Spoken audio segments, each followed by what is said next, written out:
নমস্কার, আমি কমল, পুষ্পশ্রী নার্সারি কোলাঘাট। আজকের ভিডিওটা কোন ধরনের হতে চলেছে বলুন তো?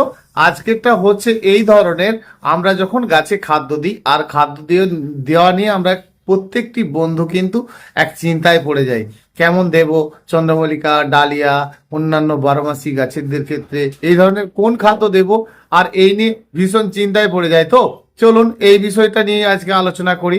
আমরা শীতকালীন ফুলের গাছে কেমন খাদ্য দেব, বারোমাসি গাছেদের ক্ষেত্রে খাদ্য দেব, বা কোন কোন গাছগুলোতে আজকে খাদ্য দেব না, বা কোনগুলো দিলে ক্ষতি হবে, বা কোনগুলো এই সময় দেওয়া উচিত নয়, সকল বিষয়গুলো তুলে ধরবো আজকে বন্ধুরা। পুষ্পশ্রী নার্সারি কোলাঘাট, আমি কমল। হ্যাঁ, তাহলে শুরু করি। একটা ছোট গাছ আপনি রোপণ করেছেন, আর রোপণ করার পরে দেখছেন যে গাছটার মাথায় কুঁড়ি এসে গেছে।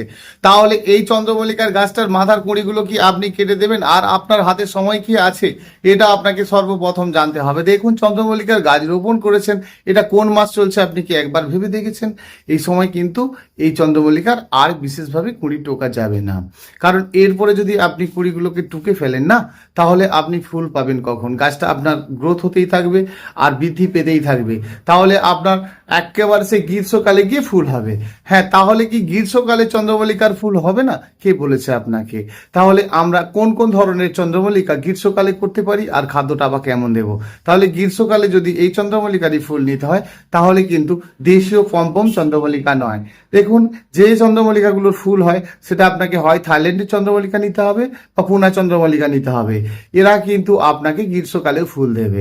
তার মানে গ্রীষ্মকালে ফুল নিতে গেলে আর অত রৌদ্রে কিন্তু আপনি এই গাছকে করতে পারবেন না। তাহলে আপনি কিন্তু গ্রিন নেটের ভেতরে রাখবেন, উপরে একটি আচ্ছাদন আপনাকে দিতে হবে, আর তাতে দ্বারাই কিন্তু আপনি চন্দ্রমল্লিকার ফুল আবার পাবেন। তাহলে এই ফুলটা শেষে আপনি আবার ফুল নেবেন। তাহলে আপনি খাদ্য কেমন দেবেন? দেখুন, আপনি তরল খাদ্য দিচ্ছেন আর নিজে বানিয়ে নিচ্ছেন। মাঝে মধ্যে আপনি বাদাম খোল দিচ্ছেন, সাথে 200 গ্রাম 10-26 দিচ্ছেন, এই তো, বা সাথে আপনি 200 গ্রাম 28-28 গোমর দিচ্ছেন বা ডিএপি দিচ্ছেন। দেখুন, শুধু নাইট্রোজেন না হলেও ওর মধ্যেও আপনি নাইট্রোজেন পাবেন। অর্থাৎ আপনি যখন গাছে খাদ্য দিচ্ছেন তার সাথে, মানে ধরুন আপনি খৈলের জল দিচ্ছেন, তো তাহলে সেই খৈলের জলের সঙ্গে শুধু খৈলটাকে না পচিয়ে, তার সেই যে খৈলটাকে আপনি ভেজাচ্ছেন না, তাহলে আপনার বাড়ির বানানো কোনো খাদ্য দিয়ে থাকলে তার সঙ্গে পচিয়ে দিতে পারেন, বা বাড়ির যে ভাতের মাঠটা থাকছে সেটার সঙ্গে পচিয়ে দিতে পারেন, বা পুরানো পচানো মাটি আছে এমনটার ওপর ভেতরে কিন্তু আপনি পচিয়ে দিতে পারেন। সাথে কিন্তু কেজিতে 200 গ্রাম আপনি নাইট্রোজেন যুক্ত খাদ্য অবশ্যই অ্যাড করবেন। তাহলে আপনি 10-26 অ্যাড করেছেন, তো 10-26 অ্যাড করেছেন মানে সরিষার খোল 1 কেজি নিয়েছেন, সাথে 200 গ্রাম 10-26 দিয়েছেন, ঠিকই আছে। তাহলে 200 গ্রাম 10-26-এর জায়গায় আপনি অন্য কিছু বানিয়েছেন, প্রবলেম নেই। প্রবলেম এই জায়গাটায় আছে, এই খাদ্যটাকে অনেক দিন ধরে পচানো যাবে না, তাহলে কিন্তু আপনার গাছের বৃদ্ধিটা হঠাৎই বন্ধ হয়ে যেতে পারে। তাহলে আপনাকে মনে রাখতে হবে যে আপনি যখন খাদ্যটা দিচ্ছেন সেটা 3 থেকে 10 দিনের মধ্যেই কিন্তু হতে হবে, এবং গাছে যখন আপনি খাদ্যটা দিচ্ছেন, আপনার গাছে লিকুইড তরল খাদ্যটা দিচ্ছেন মানে মাটিটা ড্রাই হতে হবে, মাটিটাকে খুবড়ে শুকনো করতে হবে। বিশেষ করে সিজন ফ্লাওয়ারের, যে কোনো সিজন ফ্লাওয়ার গাছ করলে আর আপনি শুকনো শুকনো খাদ্য দিয়ে আপনাকে সেই গাছের বৃদ্ধি পেতে পেতে আরো 15 দিন, তাহলে আপনি তরল খাদ্যটা যদি দেন তাহলে ফার্স্ট গাছ গ্রো করবে। তাহলে এই গাছটি গ্রো করতে গেলে আপনি কি বারে বারে খাদ্য দেবেন না, গাছটা গ্রো করে যাওয়ার পরে কিন্তু আপনি খাদ্যটা বন্ধ করবেন, আর আপনার গাছ খুব সুন্দর থাকবে। হ্যাঁ, তাহলে আমরা এই বিষয়টা পরিষ্কার হলাম যে গাছে খাদ্য দিচ্ছি মানে খাদ্যটা কিন্তু নির্দিষ্ট সময় বন্ধ করে দিতে হবে। এবং এটা মূল কথা যে দেখালাম, চন্দ্রমল্লিকা গাছের কুঁড়ি শুরু হয়ে গেছে, এরপরে আর আপনার কুঁড়ি পিঞ্চ করার বিশেষ সময় নেই আর কি। তাহলে এই যারা চন্দ্রমল্লিকা আগের থেকে করেছে তাদের গাছ গ্রোথ করেছে, সুন্দর ফুল হওয়ার জন্য তাদের কিন্তু গাছ অলরেডি তৈরি হয়ে গেছে, একদম গ্রীষ্মকাল থেকে তারা তৈরি করেছে। আর আপনি সদ্য এখন এরকম গাছ নিয়ে গিয়ে গাছ বসিয়ে আগের মতো আর অত সুন্দর করার মতো আপনার হাতে সময় নেই। মোটামুটি আপনার গাছ গ্রো করবে এবং ফুলও সুন্দর হবে। তাহলে আপনি একটা নির্দিষ্ট সময় কিন্তু খাদ্যটা বন্ধ করে দেবেন, আর তা যদি না করেন কিন্তু একটা সময় দেখবেন ফুল বন্ধ হয়ে যাবে। দেখা গেছে আপনার গ্রীষ্ম পড়ে গেছে, আপনার গাছটি এতই বৃদ্ধি, তা সেক্ষেত্রে ফুলই আসছে না, এগুলো হয়ে থাকে অনেকের। সেই জন্যই বললাম, অর্থাৎ গাছ একটু গ্রোথ করে নেওয়ার পরে কিন্তু আপনি খাদ্যটা বন্ধ করবেন। আর গাছ গ্রোথ যখন খুব ভালো হয়ে গেছে সেক্ষেত্রে আপনার যদি ফুল না এসে থাকে তাহলে অবশ্যই শেষে যে খাদ্যটা দেবেন তার সঙ্গে সুপার ফসফেট এবং পটাশ অ্যাড করে দেবেন। মানে শেষে যে লিকুইড তরল খাদ্যটা আপনি দেবেন তার সাথে কিন্তু অবশ্যই সুপার ফসফেট পটাশটা দেবেন। সেটা অল্প পরিমাণে নেবেন। ধরুন আপনি বেশ কিছুটা 10 লিটার জল না হলেও 4 লিটার জলের সঙ্গে আপনি খৈলের জলটা দিচ্ছেন, তো 2-1 চামচ করে দিয়ে দিন না। ধরুন 1 চামচ আপনি চা চামচের 1 চামচ সুপার ফসফেট দিলেন, 1 চামচ পটাশ দিয়ে দিলেন, এরকম শেষে 2বার আপনি দেবেন। আর আপনার কাছে একদম নির্দিষ্ট সময়ে ফুলটা আসবে। তাহলে আমরা খৈল জল দেওয়ার বিষয়টা জেনে নিলাম। আর যে কোনো সিজন ফুলের গাছের ক্ষেত্রে কিন্তু এগুলো আমরা করব, তাহলে আমাদের কিন্তু ভীষণ ভালো হবে। আর অনেকে আবার এই চিন্তাটা করে যে চন্দ্রমল্লিকা গাছকে বাঁচিয়ে রাখা আর রাখার পরে সেই গাছে ভালো ফুল নাও হওয়া। অনেকেই এই গাছের থেকে যে তেওড়গুলো বেরোতে থাকে, মানে নিচ থেকে যে হুকগুলো মাটির থেকে বেরোতে থাকে, সেই গাছটা বাঁচিয়ে রাখেন। আর বাঁচিয়ে রাখার পরে সেই গাছে পরের বছরের জন্য রেখে দেয়। দেখুন নিচ থেকে যে গাছটা বেরোচ্ছে সেই গাছটা রোপণ করে করা যায়, সেটা মাদার প্ল্যান্ট হিসাবে করা হয়। তো যখন আপনার এই গাছটার নিচকার গাছগুলো বেরোতে থাকবে তখন কিন্তু এই পুরানো গাছের ডাল বেশ কিছু করে ধরুন 3 থেকে 3 ইঞ্চির মতো রেখে বাকি গাছটা আপনাকে কাটিং করে দিতে হবে। দিলে নিচকার গাছ বেরোবে। আর সেই গাছটাই কি আপনি পরের বছর ফুল দেখতে চলেছেন না, তাহলে ওই গাছটা বৃদ্ধি হলে ওর থেকে আবার ডগা কেটে চারা করলে তবেই কিন্তু আপনার ভালো ফুল হয়। আর আপনি কি করছেন, আপনার পুরানো গাছটি চন্দ্রমল্লিকা ভেসে রয়েছে আর ভালো ফুল হচ্ছে না কেন বলুন তো? সেই পুরানো গাছটার নিচ থেকে যে শাখাগুলো বেরিয়েছে সেটা মাদার প্ল্যান্টের গাছ হিসাবে কিন্তু আপনি তার থেকে ফুল নিচ্ছেন। সেই জন্য সেই গাছটা বেরোনোর পর তার থেকে ডগা কেটে চারাটা আপনাকে করতে হবে। তো সেই ডোগা কেটে আপনি অনায়াসেই করতে পারেন। বালির মধ্যে এমনি ডোগাটা কাটিং করে যদি আপনি কোনো পাউডার না দিয়েও মানে হরমোন পাউডার না দিয়েও গাছটি রোপণ করেন তাহলে কিন্তু আপনার রুট হবে। একটু ছাওয়াযুক্ত জায়গায় রাখতে হবে, 7 থেকে 8 দিন পরে অটোমেটিক রুট শুরু হয়ে যাবে। তো চলুন, চন্দ্রমল্লিকা গাছের ক্ষেত্রে না হলে বুঝলাম আমরা খাদ্য দেব, তাহলে 12 মাসি গাছের ক্ষেত্রে কীরকম কী খাদ্য দেব। ধরুন 12 মাসি যে কোনো ফলের গাছের ক্ষেত্রে এই সময় খাদ্য আপনাকে বন্ধ করতে হবে। কারণ এই শীত যত পড়ে যাচ্ছে যা খাদ্য দেওয়ার ছিল আপনারা দিয়ে দিয়েছেন, এরপরে কিন্তু খাদ্য দেওয়াটা বন্ধ করবেন। কারণ 12 মাসি ফল গাছ যাদের রয়েছে আর কি, মানে ধরুন আম, জাম, লেবু, পেয়ারা, সবেদা, কুল, কাঁঠাল, এ টু জেড যে কোনো আপনার গাছ রয়েছে, আর সেই গাছের এই সময়কার জন্য যদি আপনি এখনো খাদ্য দিয়ে যান তাহলে কিন্তু আপনার ভালো ফল একদমই আসবে না। সেই জন্য খেয়াল করবেন যে ফল গাছের ক্ষেত্রে খাদ্যটা দেওয়া একেবারে টোটাল বন্ধ করে দেওয়া। আপনার আম গাছে আম হচ্ছে, মুকুল হচ্ছে, ঝরে যাচ্ছে, লেবু গাছে লেবু হচ্ছে, ঝরে যাচ্ছে, গাছটি দুর্বল থাকার ফলে হয়েছে। আর এই সময় আপনি কি করবেন, দেখুন এই সময়টার জন্য আপনি খাদ্যটা বন্ধ করবেন। বন্ধ করলেই দেখবেন গাছে ফুল আসা শুরু হয়ে যাবে ঠিক শীতের মাঝামাঝি থেকেই। আর তারপরেই কি আপনি খাদ্য দেবেন না? নিশ্চয়ই দেবেন। আপনি সময় লক্ষ্য করে নয়, কাজ লক্ষ্য করে।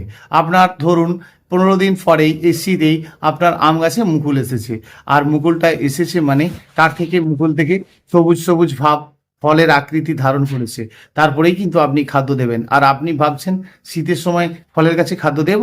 দেখুন 12 মাসি আম গাছের ক্ষেত্রে বা 12 মাসে অন্য কোনো ফলের গাছের ক্ষেত্রে ফুলটা থেকে ফলে পরিণত হলেই আপনাকে খাদ্যটা দিতে হবে।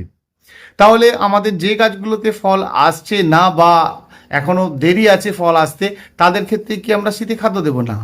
যে গাছটাতে আপনার ফল আসছে আর সেই ফল গাছটাতে ফল আসার পর, ফলটা আসার পর ফলকে ফল বলে মনে হলে আপনি খাদ্যটা দেবেন। তাহলে আমরা ফল গাছে খাদ্য কেমন দেব আর কি দেব? আর যাদের কাছে ফলই আসছে না, গাছই বেঁচে রয়েছে, তাদের ক্ষেত্রে অনেকগুলো সমস্যা হয় জানেন তো। ধরুন কেউ মাটিতে গাছ রোপণ করেছে, একটি ফল গাছ রোপণ করেছে আর তার পাশে একটি পেঁপে গাছ বা কলা গাছ রোপণ করে দিয়েছে, সেক্ষেত্রে মাটিতে ফল আসছে না, দীর্ঘদিন ধরে আপনার গাছটি বেঁচে রয়েছে আর ফল আসছে না। সেক্ষেত্রে আপনি কি করছেন, যে গাছটা বোধহয় ভালো নয়, আপনার দুটোর একজন হতে চেয়েছে। কারণ একটি গুচ্ছ জাতের শেকড়ের গাছের পাশে আরেকটি গুচ্ছ জাতের শেকড়ের গাছ কিন্তু ভালো হবে না। সেজন্য আপনি মাটিটিকে ভালো করে কুপিয়ে দিন, দেখবেন শেকড়টা কাটিং হয়ে যাবে। আর কাটিং হয়ে গেলে কিন্তু ফুল আসা শুরু হবে। আর একটা কাজ করুন, আপনি এই মতো অবস্থাতে কিন্তু ফসফেট পটাশটা অবশ্যই দেবেন। ধরুন খুব ভালো গাছ হয়েছে বলেই তো আপনার ফলটা হয় না, না? তাহলে আপনাকে এটা জেনে নিতে হবে যে যার গাছ খুব সুন্দর হয়েছে, মাটিতে থাক বা টবে থাক, তার ফুলই আসে না, তাহলে রোগটা তো অতিরিক্ত গাছটা সুন্দর হয়ে যাবে, তাই না? আর যার গাছে দুর্বল আর তার গাছে প্রচুর পরিমাণে ফুল টুল হচ্ছে কিন্তু একটাও তো ফল থাকছে না, কারণ গাছটা অতিরিক্ত দুর্বল, তাই না? সেই জন্য অতিরিক্ত দুর্বল গাছে যদি ফুল আসে সেক্ষেত্রে ফুলগুলো ঝরে যায়। তাহলে আপনি কি করবেন? দেখুন, ফুল আসার পর আপনাকে 10 থেকে 12 দিন গাছ সুযোগ দেয়। গাছে ফুল আসার পরে যখন গাছে ফুল আসবে আর আপনি গাছকে বারে বারে স্নান করাবেন, মাটি এলোমেলোটা ওই সময় কিন্তু আর করবেন না। তাহলে মোটামুটি বুঝে গেছেন যে যে কোনো টবে থাক বা মাটিতে থাক, আপনি যেগুলো তরতাজা সঠিক গাছ রয়েছে এবং যার ফুল ফল আসে না তাদের গাছের গোড়াতে ভালো করে মাটিকে আপনি কুপিয়ে দিয়েছিলেন, আর কোপানোর পরে আপনার গাছে ফুল এসেছে, বা দুর্বল গাছ যেগুলো রয়েছে তাদের গোড়াতেও আপনি কুপিয়ে দিয়েছেন, ফুল আসা শুরু হয়েছে। আর ফুল আসা শুরু হয়েছে মানে কিন্তু আপনাকে হুট করে খাদ্য দিয়ে দিলে চলবে না।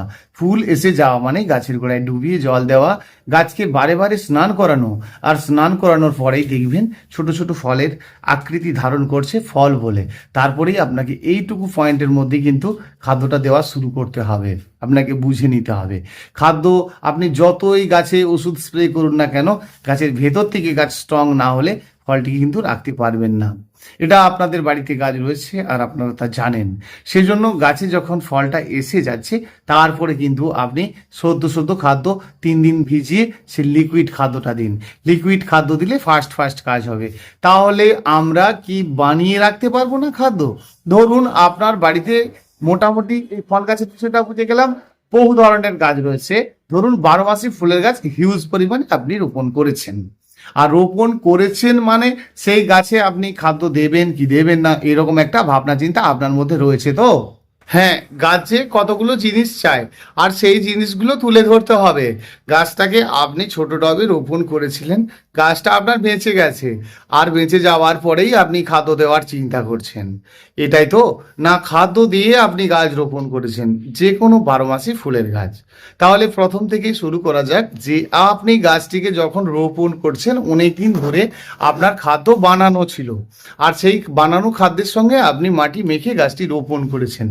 তার মানে আপনার মাটির মতো খাদ্য ছিল, আর সেই খাদ্য ছিল মানে গাছটি সেই সময় হয়তো ঠিক গ্রো করেনি, তারপরে দেখছেন গাছটি একদম দ্রুত গতিতে কাঁচা আম হয়ে বেড়ে সুন্দর হয়ে গেছে, তারপরে কিন্তু আপনি তারপরেও খাদ্য দিয়ে চলেছেন, আর গাছটা এই করতে করতে আপনার খুব সুন্দর তরতাজা হয়ে গেছে, খুব শৌখিন হয়েছে, আপনার গাছটাতে ফুল আসে না। এক্ষেত্রে ভালো ফুলটা আসে না মানেই আপনাকে খারাপ কে বলেছে? আপনি ভাবছেন অনেকদিন ধরে গাছগুলো রোপণ করেছি, একটাও তো তার ফুল নেই, একটাও তো তার ফুল নেই মানে আপনাকে জানতে হবে ফুল কি তার হবে না। দেখুন, একটু গাছটি দুর্বল হয়ে গেলেই ফুল আসবে, আর দুর্বল হতে সেই সুযোগটা আপনাকে দিতে হবে। যখন আপনার গাছ গ্রোথ হয়ে গেছে, সুন্দর হয়ে গেছে, আপনি খাদ্যটাকে বন্ধ করুন, রৌদ্রের দিকে নিয়ে যান, আর গাছের গোড়ার মাটিগুলোকে এলোমেলো করুন, আর এলোমেলো করলেই গাছে দুর্বল হতে থাকবে। আর গাছের যদি ডাল শাখা কম থাকে তাহলে অবশ্যই ডোকাগুলো ফ্রিঞ্জ করুন, আরও সংখ্যামূলক অনেক ডালপালা বেরোতে থাকবে, আর বেরোতে থাকবেই মানে আপনার গাছের অনেক ডাল বেরোতে থাকবেই মানে গাছের মাটিতে যে খাদ্যটা রয়েছে সেই খাদ্যটা কিন্তু আরও সুন্দরভাবে ওই ডালপালা খাদ্যটা টোটালি টেনে নিয়ে গিয়ে একদম গাছটি গ্রো করে যাবে, আর গ্রো করে যাওয়ার পরেই কিন্তু আপনার মাটির মধ্যে যে খাদ্যটা ছিল সেটা কিন্তু একেবারে কমে যাবে, আর কমে যাওয়া মানেই কিন্তু আপনার গাছে ভর্তি ফুল অবশ্যই হবে। আপনার গাছের ডাল শাখা কম আছে, খাদ্যের পরিমাণ বেশি রয়েছে, গাছের উচ্চতা হয়ে যাচ্ছে, লম্বা চম্বা হয়ে যাচ্ছে, ফুল আসছে না, আপনি কিন্তু ডোগাটাকে অবশ্যই কাটিং করবেন। আর ডোগাটিকে এই কারণে কাটিং করবেন, গাছের অনেক ডাল শাখা চাই, অনেক ডাল শাখা হয়ে গেলে গাছের খাদ্যের চাহিদাটা অনেক বেড়ে যাবে, আর সেই চাহিদাটা যদি বেড়ে ওঠে তবেই তো আপনার গাছে ভর্তি ফুলটা হবে। ধরুন আপনি ওই সময়টা কি খাদ্য দেবেন? দেখুন, আপনার গাছ গ্রোথ আছে, সুন্দর আছে, নিজের থেকেই তার ফুল আসবে, আর ফুল আসার পরেই কি আপনার ফুল ঝরে যাচ্ছে? না, গাছ গ্রোথ গাছে যদি ফুল আসে সে ফুল ঝরে যেতে পারে না। তাদেরই ফুল ঝরে যাচ্ছে যাদের গাছে দিনের পর দিন দুর্বল অবস্থাতে আছে, প্রচুর পরিমাণে ফুল হচ্ছে, আর ফুল হতে হতে গাছটি একেবারে খাড়ত্ব রূপ এসে গেছে, সেক্ষেত্রে সমস্যা। তাহলে আপনার গাছটি যখন দুর্বল হয়ে গেছে, আর সেক্ষেত্রেও আপনি ফুল নেওয়াটা একটু বন্ধ করুন। বন্ধ কি করে করবেন বলুন তো? আপনিও কিন্তু একটু কাটিং করুন, আর গাছের গোড়ায় খাদ্য দেওয়া শুরু করুন। তাহলে আপনি প্রথম কাজ আপনি খৈলের জলটাই দিন। ধরুন প্রথমবারটা আপনি বাদাম খৈলের সাথে 200 গ্রাম কোনো একটা নাইট্রোজেন সার বা অন্য কিছু দিয়ে ফেলেছেন, মানে যেটা আপনার খোল দিয়েছেন, সাথে আপনি ধরুন ডিএপি দিয়েছেন বা 10-26 দিয়েছেন, কিছু একটা পেয়েছেন, তো ওখানে সেটা আপনি দিন। আর দেওয়ার পরে সেটা আপনি দেওয়ার পরেই দেখছেন গাছটার ফুলটা অটোমেটিক বন্ধ হয়ে যাচ্ছে, কারণ গাছটি আগে বৃদ্ধি হবে না, আপনার গাছটা দুর্বল। তারপরে আপনার গাছ আবার সুন্দর হয়ে যাবে, আপনি কিন্তু খাদ্যটা বন্ধ করবেন, আবার আপনার গাছ ভর্তি ফুল হবে। সেই জন্য ঠিক বুঝতে পারলেন কিনা জানি না, যখন আপনি গাছে দুর্বল অবস্থায় থাকছে, আপনাকে গাছটিকে ঠিক করে নিতে হবে।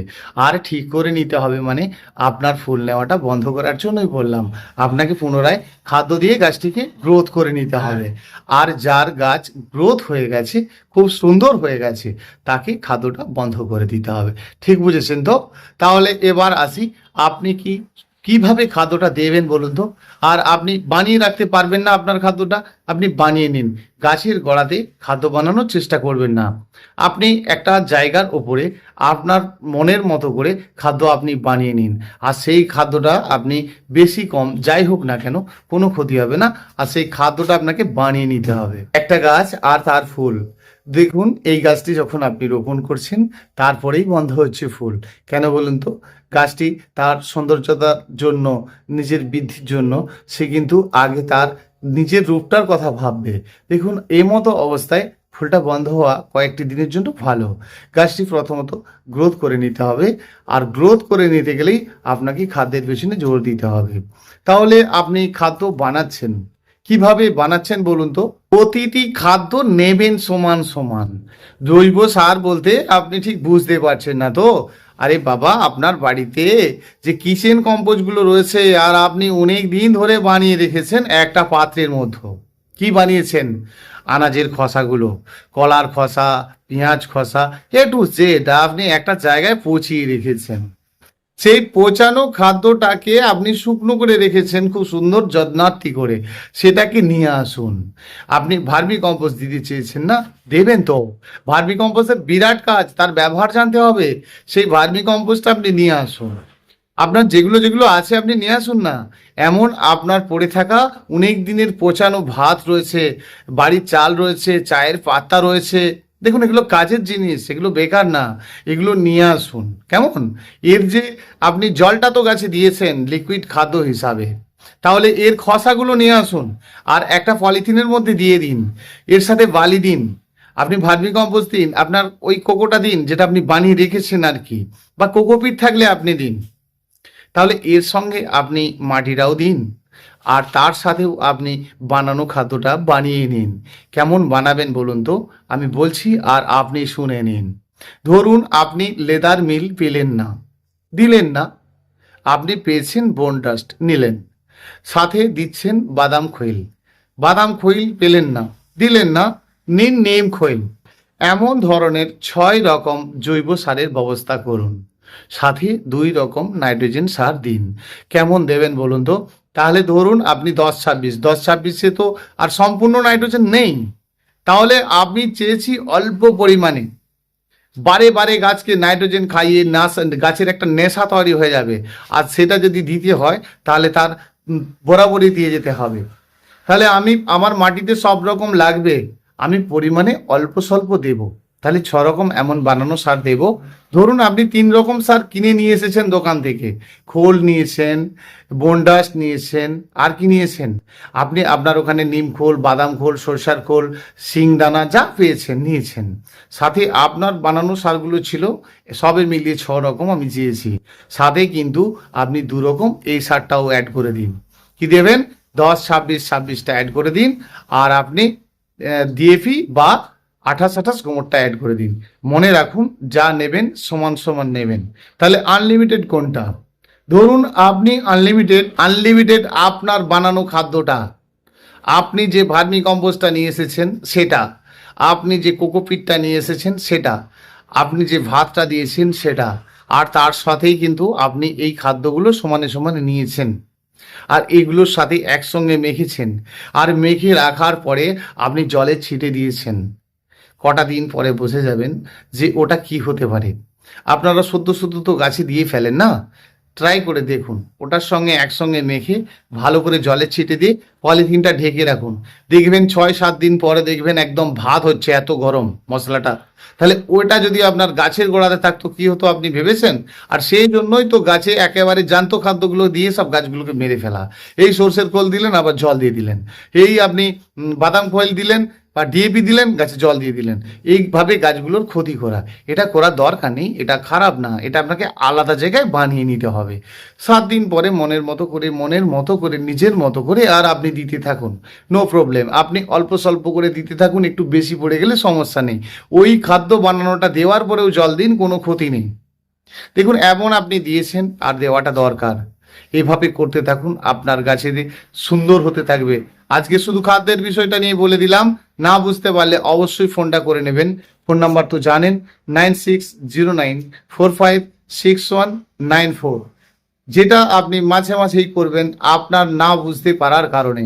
আপনার গাছে হঠাৎ বৃদ্ধি বন্ধ হয়ে গেছে, তাহলে আপনি কি করবেন? ফার্স্ট কাজ, 100 গ্রাম চুন 10 লিটার জলে গুলবেন, আর সেই জল পাইকারি হিসাবে যত 12 মাসি ফুলের গাছ লাগিয়েছেন, ফলের গাছ লাগিয়েছেন, 1 গ্লাস করে দিয়ে দিন।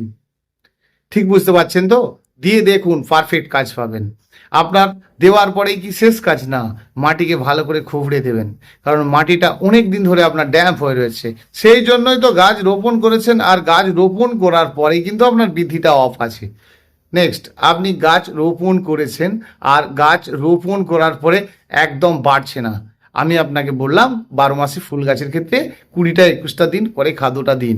তার মানে এইটুকু সময়টা গাছকে আপনি সুযোগ দিলেন, আর আমি বললাম। আর এই সুযোগটা আপনি এই কারণে দিলেন, নতুন পাতা বেরোনোর জন্য। গাছের নতুন পাতা বেরোলো না, তাহলে ফার্স্ট কাজ আপনার কি হবে? চুনের জলটা দেওয়া আর মাটিটাকে ভালো করে শুকনো করা। তার মানে কি দাঁড়াচ্ছে? আপনার যে মাটিটা সেটা সম্পূর্ণভাবে শুকনো না হওয়া, আর সেই কারণে এই সমস্যা। সেই জন্য আপনি যখন মাটি খুঁজবেন, আর মাটিটা উদ্ভিদযুক্ত মাটি নেবেন। নদীর পাড়, পুকুরের পাড়, রাস্তার ধার, কোনো রবি ফসলের চাষের মাটি, এমন মাটি নিয়ে আসুন। খুব গভীরকার মাটিটা নেবেন না। ব্যাস এটুকু করলেই কিন্তু আপনি ভালো কাজ করতে পারছেন। ড্রেনেজ ব্যবস্থার ব্যাপারটা তো আপনারা জেনে গেছেন, টবের নিচে নুড়ি দেওয়া, এগুলো সব জেনে গেছেন। টবে গাছ রোপণ করতে গেলে টবটাকে পরিষ্কার পরিচ্ছন্ন রাখা, এগুলো আপনাদের কাছে একেবারে জলের মতো পরিষ্কার। কিন্তু গাছ রোপণ করার পর আমি 21 দিন পরে আপনাকে খাদ্য দিতে বলেছি, আর আপনার গাছের পাতায় বেরোয়নি, আপনি খাদ্যই দিয়ে যাচ্ছেন। তার আগের কাজটা করুন, যে আপনার গাছের পাতা বেরোয়নি মানে আপনাকে গাছের গোড়াটাকে ভালো করে খুবড়ে শুকনো করে দেওয়া। তারপরে আপনি কিন্তু খাদ্যটা অবশ্যই দেবেন, আর আপনার গাছ সুন্দর হয়ে উঠবে। বন্ধুরা অনেকটা সময় দিলেন, অবশ্যই অবশ্যই অনেকটা সময় দিলেন। ভালো থাকবেন, ভীষণ ভালো থাকবেন। আসছি আবার আগামীকাল। ইউটিউব চ্যানেলের সকল বন্ধুদের অসংখ্য অসংখ্য ধন্যবাদ। ফোন নাম্বারটা তো বলতেই ভুলে যাচ্ছি, 9609456194। নমস্কার বন্ধুরা, ধন্যবাদ।